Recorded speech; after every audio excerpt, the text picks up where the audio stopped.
In Session with Dr. Farid Holakouee.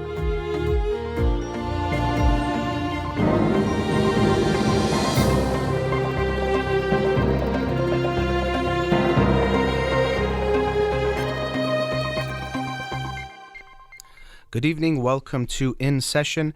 I'm your host, Dr. Farid Holakouee, and I'll be with you for the next hour here on Radio Hamra.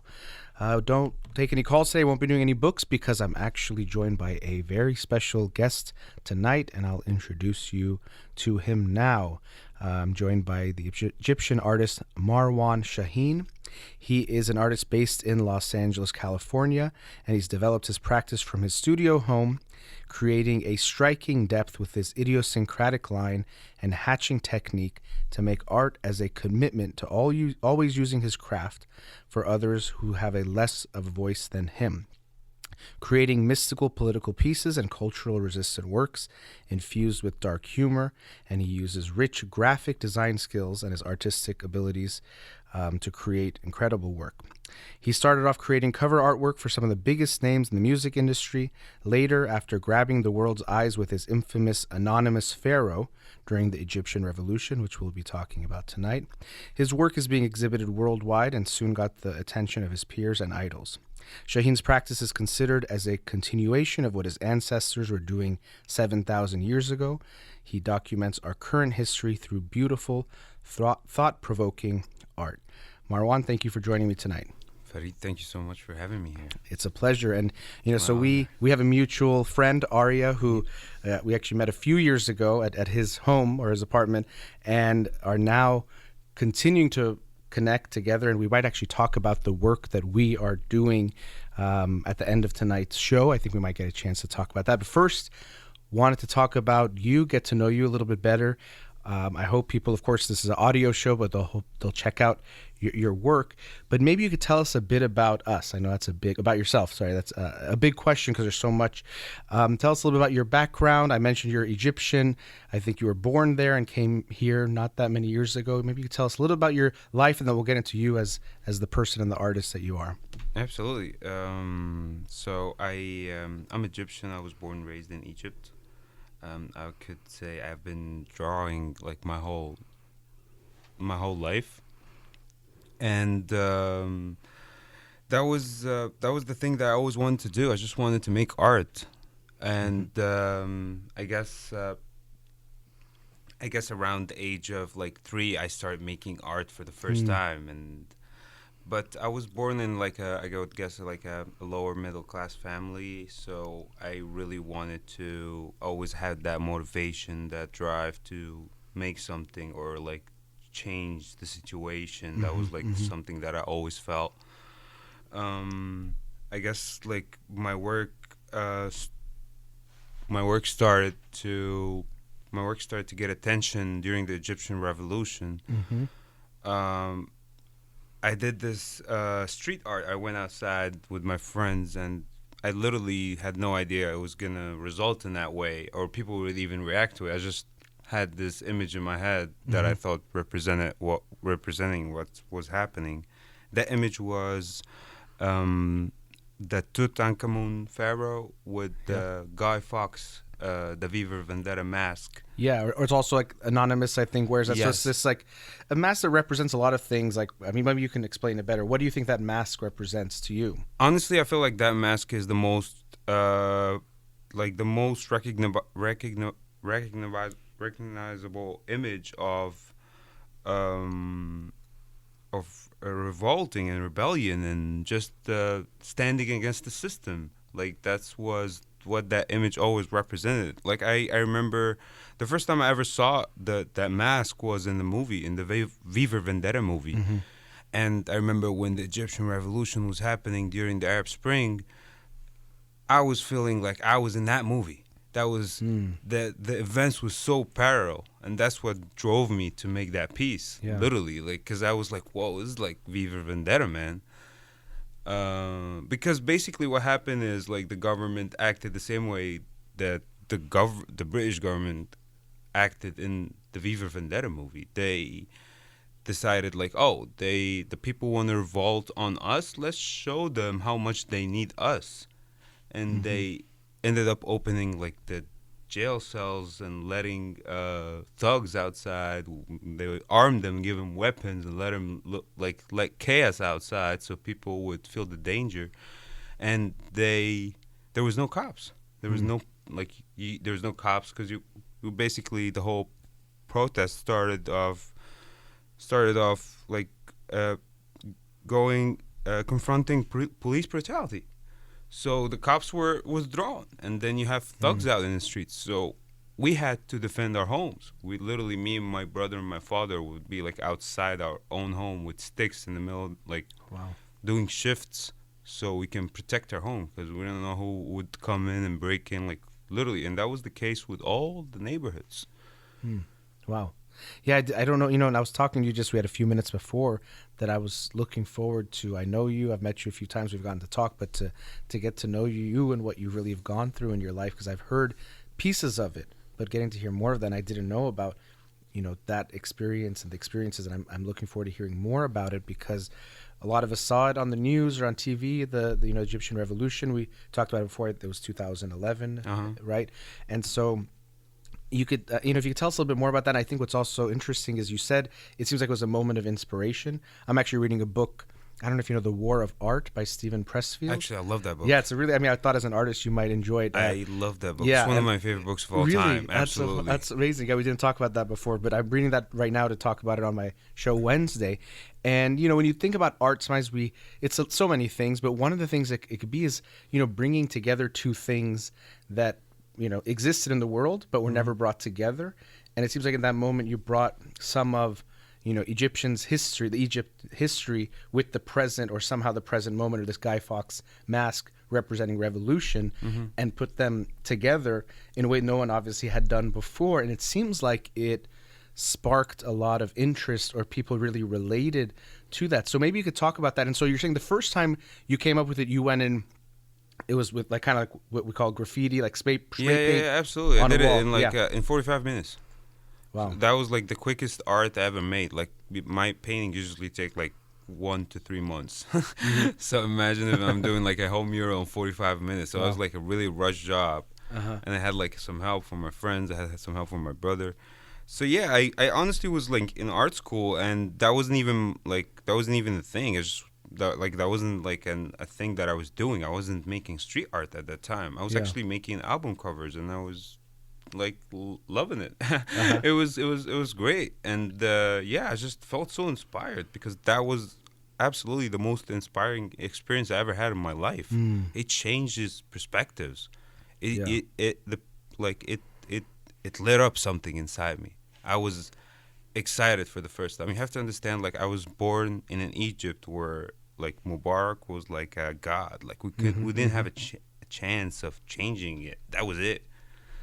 And a lot of people weren't happy. I wasn't happy. I wasn't happy about like our current situation and the oppression and the police brutality. Yeah, I mean, it was things were pretty bad. How old were you then at the revolution? 21. 21. Okay, so yeah, you were kind of coming into adulthood, coming into your own in that way. That was the thing. I just that was just something that lit up inside me, and I wanted to go and do something about it. So I made this stencil, and I went outside and did it in 2 hours. Yeah, and that was it. And so, people, like, art is one of those things, it's subjective and people can have their own interpretation. What do you think it meant to people seeing that representation? Because I think it's pretty cool. Again, it's Egypt, all people they could have a rich history, but it connects them to something.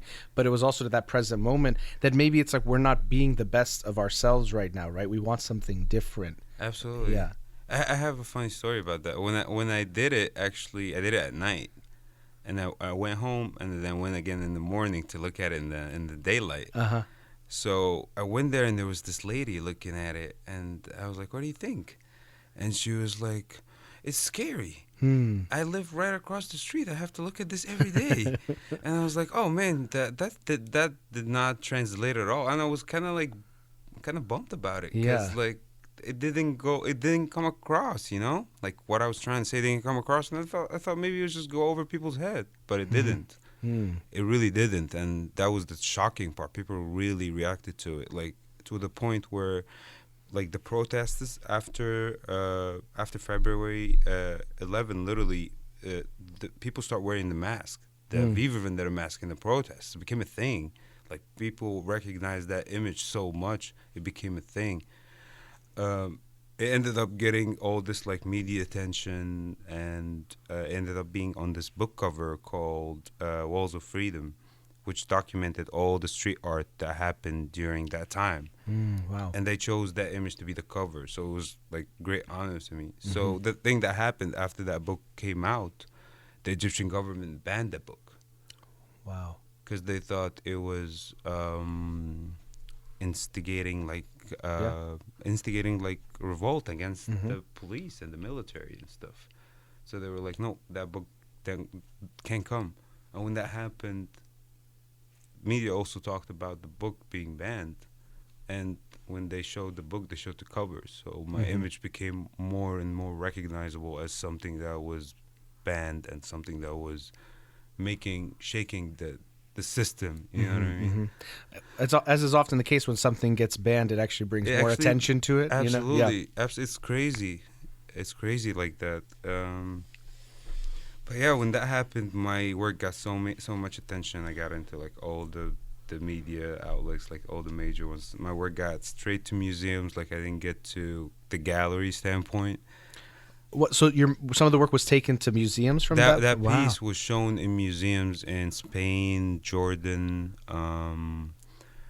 Argentina. Like, literally, when I was in Egypt, I was 21, and like this piece is like traveling the world and being like celebrated. So did they take the wall? Like, what did they do? How did they would print it, and Oh, they would print it, like okay. show it as a print. Yeah. Well, I can actually kind of mention print. I have a papyrus, version of it that I got to go at, when I went to your art gallery that I think was up till just this past weekend, right? Absolutely. In Hollywood. So I got a papyrus version of it, of this, Amazing. the Guy Fawkes. They sold out. Yeah, I'm not surprised. It was really cool. So I thought it was very cool to have that, which I know is kind of like an iconic piece in general, but definitely for yourself as an artist. Thank you, Farid. I Yeah. appreciate you picking that I love up. that. Yeah, and I think it's such a cool thing to have. But I think it's, we're talking about it in this positive way. But I know it also created, for you some challenges. Like, I think with the government, you actually personally got not attacked but persecuted in some way. It definitely put the like with attention. It bring like you don't Like know. a spotlight on you. It's put Yeah. the spotlight on Yeah. you, and everybody's watching. The people who celebrate you and the people who don't want you to make Right. that kind of stuff. So what happened was that I actually got into the military. That was like part of my experience in Egypt. After doing that piece, I was like such a revolutionary at that point. I'm so in it. Yeah. I'm so invested. I'm part of this movement, and I needed to work. And joining the military kind of like broke me down because it was like, you have no choice in doing this. Forget your art. Forget what you aspire to do for a whole year. You have to serve us. The same exact organization that I've been protesting for the past 3 years. So it was almost like a form of punishment that they. No, that's how it is for everyone. Oh, okay. Well, in Iran also there's certain mandatory military service that I didn't know every that. adult male has to do. 2 years, I think, starting is it at 18? Yeah, I think it's at 18. And so you hear a lot about people dealing with that, trying to get around it if they can. Or Absolutely. sometimes if you're a student or if you're a student out of the country, I definitely shouldn't speak too much on it because I don't know the details, but I know that's something that you hear about a lot. So in Egypt, it's at what age that you... You have to do it after you finish school. So after you finish like school and college, you can't get a job, you can't travel, you can't go anywhere until you finish your mandatory service. Wow, and how long is that mandatory So service? it's between a year till 3. If you're lucky, you get a year. I was lucky, so I got 1 year. Yeah. But people sometimes a lot of my friends got 3 years in it. Wow. Yeah. That's and so we're actually at a commercial break, but after the Absolutely. break, I think we can maybe pick up on the story because you served in the military, and then I think a lot had to happen after that got you here to the U.S. So after the break, we'll continue with Egyptian artist Marwan Shahin. We'll be right back.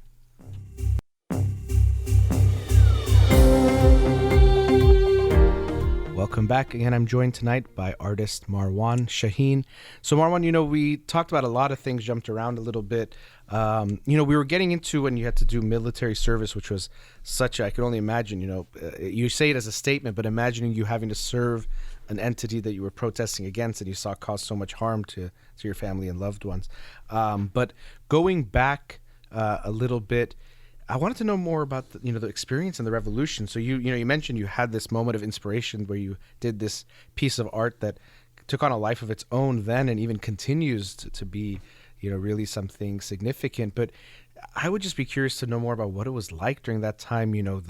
I can only imagine the chaos, the fear, the excitement, like so many feelings must have been going on, which is I'm sure part of what inspired you. Absolutely. Art comes from feelings, right? So, but if you could talk a bit more about that from your own perspective or what you experienced, I think that could be interesting for us to hear. Yeah, absolutely.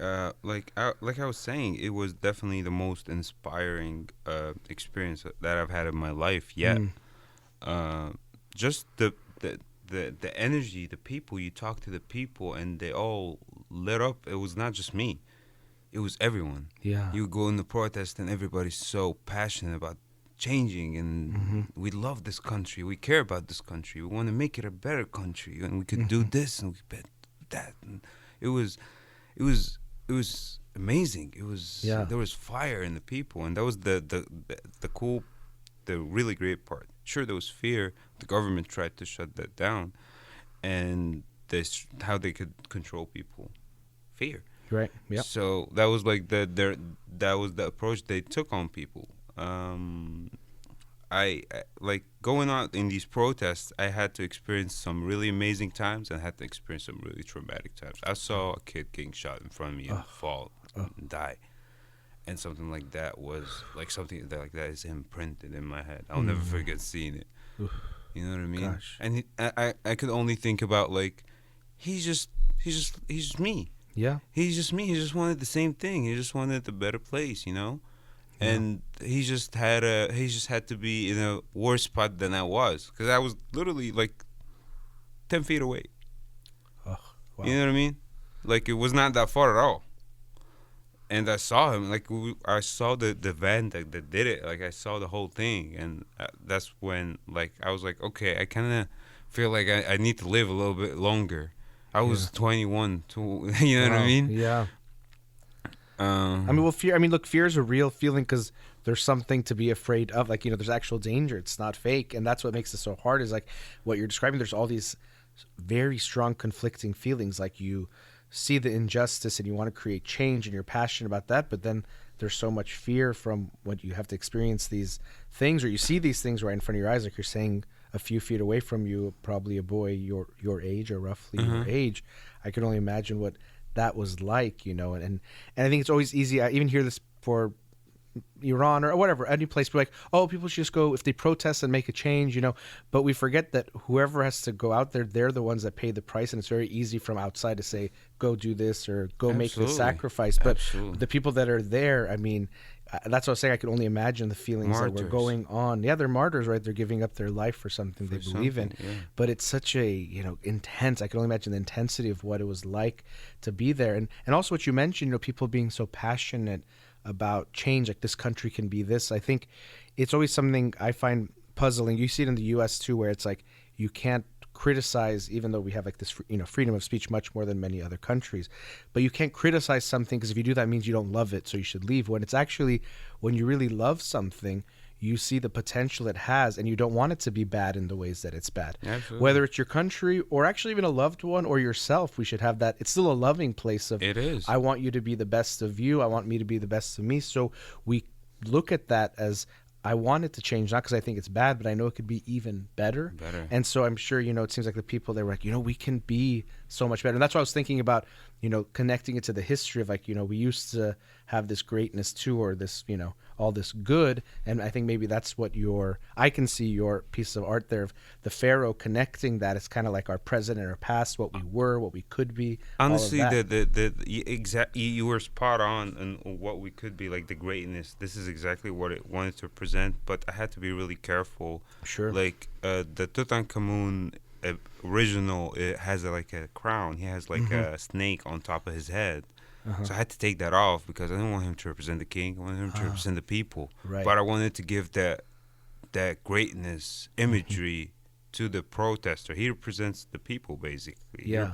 He's the anonymous pharaoh. Right. He's just another protester that no one knows Yeah. about. I almost got chills right now. I'm like, the anonymous pharaoh. It's kind of like the people have the power, so they are the king or the royalty together, right? And so that there's was something there. That yeah. was the realization that the people realized that, oh, we can actually get together, and we have the power to change things around.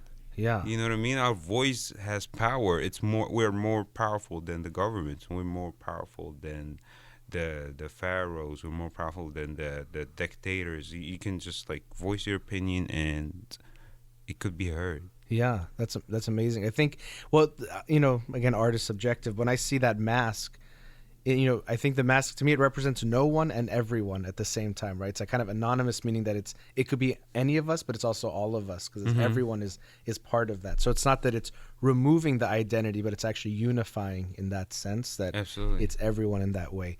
But yeah, I'm sure you have a lot of stories of what you went through there. I do want to also go back into your own personal history of, okay, so you went through this, then you had to serve in the military, which must have been very, I can only imagine the conflict within you having to go through that process. It was definitely conflicting, especially because, like, as I said, I've been a passionate revolutionary for like 3 years, and by the end of it, like, you see like all signs of the spirit of the revolution is dying, and everything is calm. Like, all the dust is like settling now. And now I have to like surrender myself to the same exact people that was protesting. Yeah. So that was hard. I'm against the idea of doing mandatory military service in any country, not just in Egypt. Agree. I'm with you on that. In Iran, in Israel, in Turkey, in every country. That is not cool.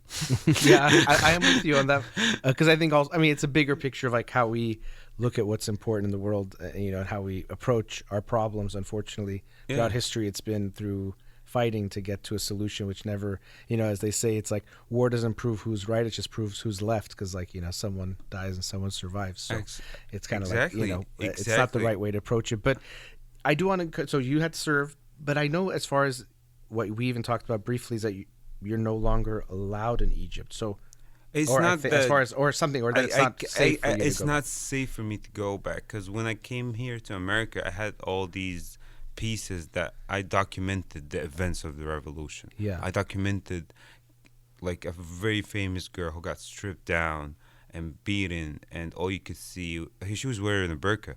And these soldiers strip her down, and they were kicking her, stomping her on the floor, and all you could see is her blue bra. That image is so famous, and So you took that photograph? Is that? I took that photograph for reference, and I illustrated it as like a pharaonic image. Like I illustrated her as Nefertiti, and the same style as the ancient Egyptians, like how they documented their battles and their history through the art.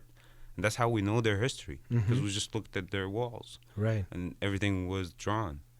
So I was trying to do the same thing and tell this modern history, tell this modern story, what happened there. There was people there that just wanted to change their country, and some of them got really hurt, some of them died, some of them are still in jail, some of them died in jail, and that's just what it is. Yeah. And so you were in it, but you're also trying to make sure you documented it so Yeah. it was remembered correctly, or people, the suffering wasn't in vain, or people were like not Absolutely. lost I in wanted vain. to immortalize everyone Yeah. that was part. I wanted to immortalize this iconic moment in Egyptian history, because that was the light that I saw. Like, since I was little, I was like very not content.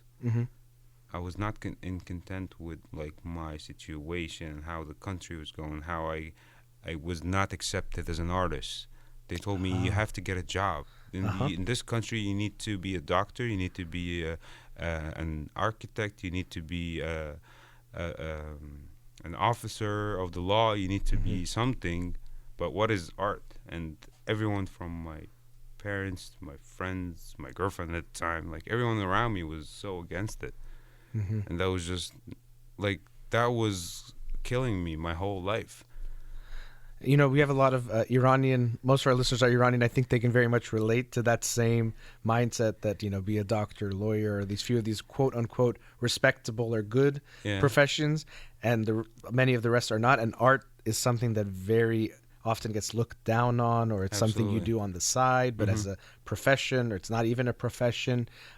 And I don't know how it is in Egypt. Something I've talked about on the show is that you have that mindset very strongly, but then some of the people we celebrate the most in our history are the poets, for example, right? Absolutely. Who are artists, right? Yes. So it's just kind of a funny thing where you have that juxtaposition of like the people that make us proud, the people that represent how good we are, but then now if you want to be an artist, it's looked down on. It's like a funny juxtaposition to have that. Is it like that in Egypt, where some of the artists are respected in history but not in the present? Absolutely. Honestly, in Egypt, there's like, I'm pretty sure, you know, like Egypt is like the Hollywood of the Middle East. Like they are the frontier of the cinema and the music. Like even like I come here and I went to a wedding and they were playing Egyptian music, and it was like an Armenian wedding, and they were playing Egyptian music, and I was like, what is this? Like, how do you guys even know this? So it's like their stuff is so recognized. The Egyptian media is just so recognized. So they celebrate their actors,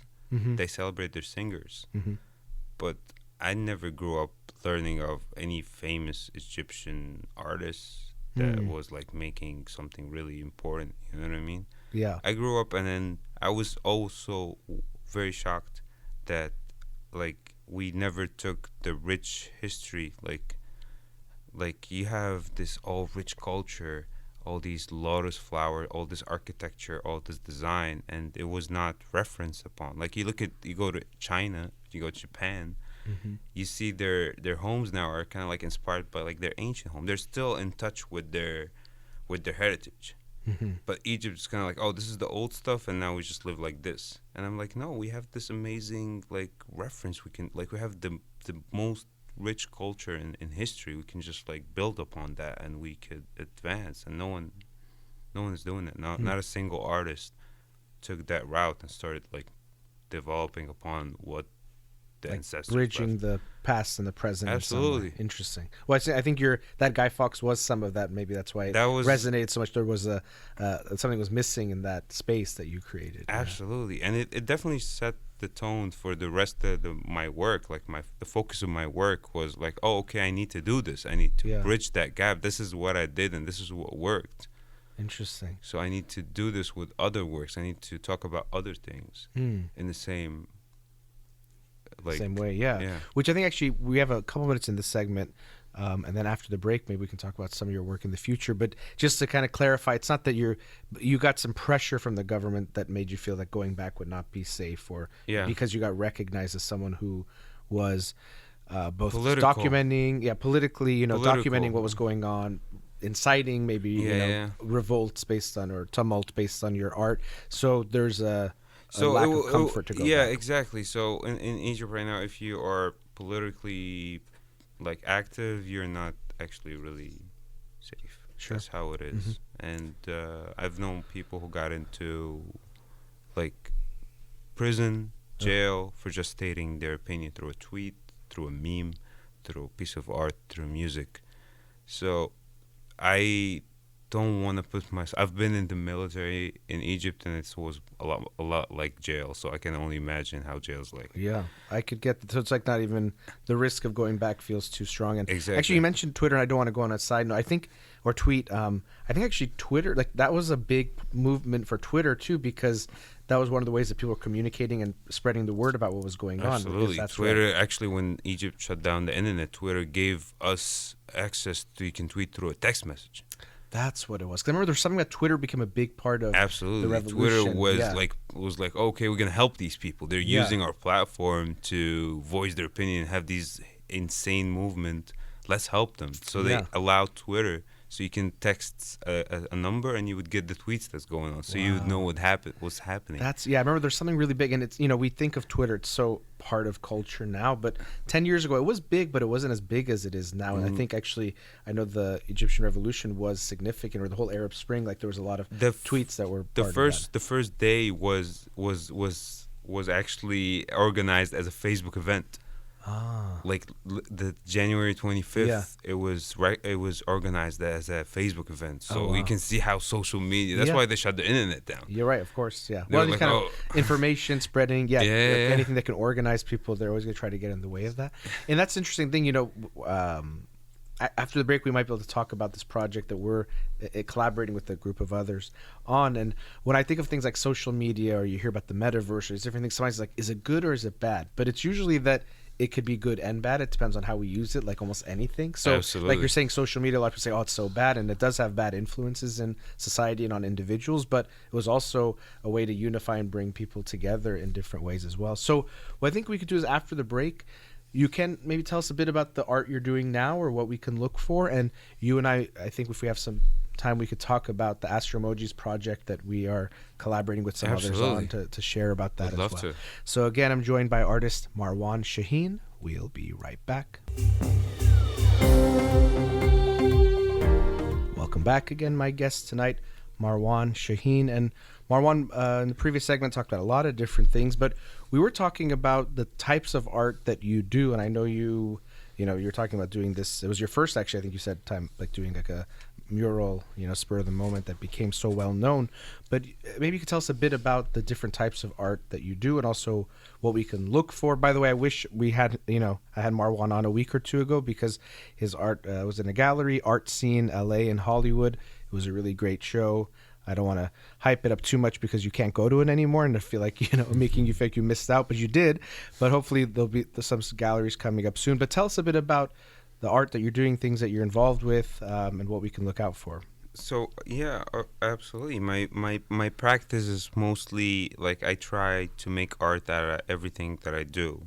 Mm-hmm. Like I paint, I make sculptures, I make graphic design, I make digital art, I make clothes, I make tapestries. Like my hands, whenever I get my hands on something, I try to make art out of it. And I go out of my way to try new things. Like I've been recently, I was in Justin Studios, and that's like the biggest stained art glass factory in the world, and it's right here in LA. And I've been lucky enough to just go inside and see how they made the biggest churches, stained glass, and look at how I could use that ancient and at the same time new technologies that they have to make something with glass. You know what I mean? That's the thing that I always try to different things. I don't like to do something just exclusively. I try to expand. Mm-hmm. Nice. And yeah, we could talk. That's very cool. And even at the gallery I went to, you had there was everything from paintings. There was kind of like a rug type of a thing that was really cool. There was digital art. There was something you had made out of lighters. Absolutely. That was kind of cool. Which I guess, was that lighters you'd gotten from people over the years or something? Yeah, I think Ari was talking about that. We made a piece called Smoking Kills, and it's basically 1,000 lighters. And the lighters are organized in a way where it looks like a skull. Right. Yeah, they're kind of like a skull. That was pretty cool. Yeah, so it's just I saw, even in that one gallery, I saw very different kind of types of mediums of art that you are involved with and do. And you mentioned digital art, and maybe I thought for a few minutes we could talk about, I've mentioned a few times throughout the show today, this project that we are collaborating on. I shouldn't just say collaborating as in it's just us two, but we have there's a whole team that I'm trying to think of how to present this. So it's an NFT project, which if you're not sure what an NFT is, that makes two of us, because I don't really know it that well myself. It's a very new space. It's a for me. Non-fungible token. Non-fungible token is what NFT stands for. That's right, Marwan. Thank you for adding that.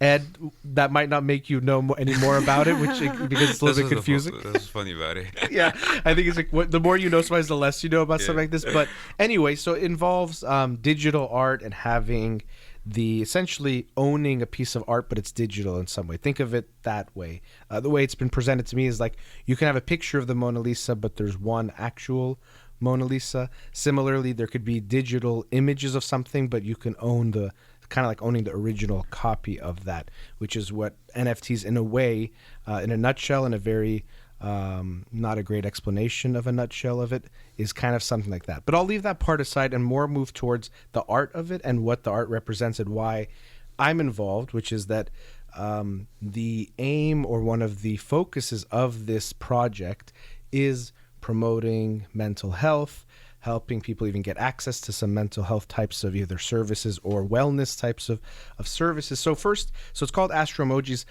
Maybe you could tell us first about what's an Astromoji? What does it kind of look like? I know there's 11,111 of these, but what's the kind of theme of the Astromojis? So, yeah, the Astromojis are basically astronauts, humans in the future, who are wearing emoji helmets to represent to express themselves and express how they feel. Right. And it's like an interpretation of how we are living now. Everybody is using social media to put heart emojis and happy emojis, and they post happy stuff. But in real life, we all deal with our demons, but that stuff is not really shown. It's hitting inside. Yeah. So that was the main inspiration of how I came up with like the Astromoji character. It definitely, like, the concept was there, but like coming up with like how we're gonna represent that was the challenge. Yeah, I think that's really, that's something when I heard about it, I thought that was so cool that just, it's represented in a lot of ways of wearing a mask or, being two-faced or being, I think some of your art I've seen incorporate some of those things too. But, we represent in a lot of ways, but I thought that's cool as an astronaut. They're having these helmets, and because it's kind of like translucent in a way, you can see that the expression of the person, the astronaut, is different from what the emoji is showing, which I think is how we often are in the world. And social media can amplify that of experiencing something, being something within, but showing something different without to the world of, oh, I'm happy even if you're not, or I'm really having a good time even though I might be miserable or not like my life or whatever it might be. So I thought that was a cool way of kind of these astronaut helmets being the mask, so to speak. Absolutely. And then so there's that part, which is cool. That's kind of like this, we have a mask that we show to the world. And then there's this, well, where are these astronauts going? I don't know if you want to talk about that. I would like that. The thing is, like, I imagine them using, I imagine them going to other planets to experience some stuff. So, like, they would be, like, it would be so crowded here on Earth, so they would have to go to another planet to experience love, or they would have to go to another planet to experience anger, and they would have to go to another planet to do these expressions, and they would, like, customize their outfits and their helmets based upon what they're feeling. Yeah.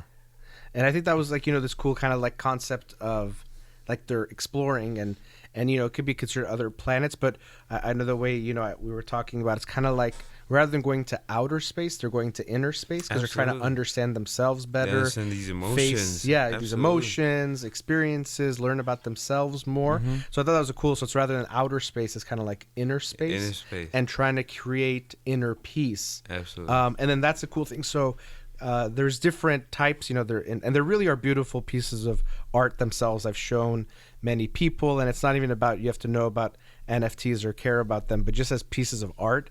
Marwan is incredibly talented in these pieces of art. Maybe I'll post some on my page sometime soon. The cool thing about Astromojis as NFTs is, like, when you own an NFT, you get utilities with it. It's not like just like I could post those Astromojis and someone could right-click save them or screenshot them. Yeah. But you don't really own it. But when you buy the NFT, you basically own that image, and with that ownership comes utilities. So what was, like, the aim of the project was to shed light on mental health and our mental wellness. And so that was not just enough. Like, it was not just about shedding light. It was about actually helping the people who want to help themselves and want to get that mental help. So if you actually, like, would own an Astromoji NFT, you would get utilities with that. Like, you would get access to mental health courses. Yeah. So down the line, access to like maybe meditation courses that, we're partnering with, or actual types of therapy or treatments that you can at least get or at least start in some way. So that's what I thought was cool about the project. So I was asked to come in as like a kind of consultant and, mental health side to see the people we'd partner with, to see also we're hosting Twitter spaces, different types of areas where people can talk about mental health related issues, which we've already been doing. So you can check some of those out. So I really felt like the project, it wasn't just saying, oh, mental health, or just the images had a mental health component to them or aspect of the art. It was actually tangible things of trying to promote mental health, mental wellness. And, this NFT space is a new space and trying to make a focus on mental health and wellness. So, yeah, there's, things like that. And again, if some of this sounds a little bit abstract, it does to me too, even as I talk about it, because I'm still understanding more and more about it. I think the last thing which is kind of cool about the Astro emojis, I was saying there's like different types. And one of the things that I know we talked about is like there's some that don't have a helmet anymore. Yeah. And, it's because they've achieved that inner peace that they no longer need. Yeah, they're enlightened in a way, and they don't need this mask to either protect them or to share an image to the world, because they can just be themselves. Which is, what I think we all want to promote, is this feeling of I can just be me and be okay with being me, and I don't need to show some other image to the world. So I think that's a pretty cool concept. Absolutely. Thank you, man. I definitely thought that was like a great component, just to like put that helmet on that's just everyone. That just resonates with everyone. Everyone just like wearing the face. Yeah. And just letting go and being, it's like some of the Astro emojis without their helmet are actually like sad. Their expression are sad, and they're content with that. That's how I'm feeling right now, and that's okay. And that was like the idea, is just to have some of them, and unfortunately there are not a lot of them, because unfortunately not a lot of us are actually in that space, right? Right, like I wish I am. I think it's aspirational, right? We're trying to get there, or it's a process. And like you said, I think that was a beautiful point. I like that too, that it's not that when you're quote unquote enlightened or you've reached inner peace, you're always happy or only happy. Not at all. It's just that you're in touch with whatever's there, and you're okay with whatever is there, and okay with showing that and sharing that with the world. First, sharing it with yourself, because you can't share it with the world if you don't share it with yourself first. But just being that. So yeah, you might be sad, you have a bad day, and that's something that I think also on social media there's sometimes a movement towards like no bad days, always be happy, always be in a good mood, and it could put this pressure that we always have to feel good. But that's not realistic, and it's not human, and it's not what really makes life beautiful, which is experiencing all the things that come with being human. So I think that's a cool part too, where it's like these, even the ones that are enlightened, they don't need a helmet, but it's not that just they're happy, but they can be going through lots of things, but that mask is no longer needed, or that helmet is no longer needed, which I think is pretty cool. Exactly. Yeah. So yeah, you can check out, I'll post some stuff about that. I think our the release date's going to be December 7th, which is next Tuesday. Again, if you're not involved in the space at all, don't worry about it.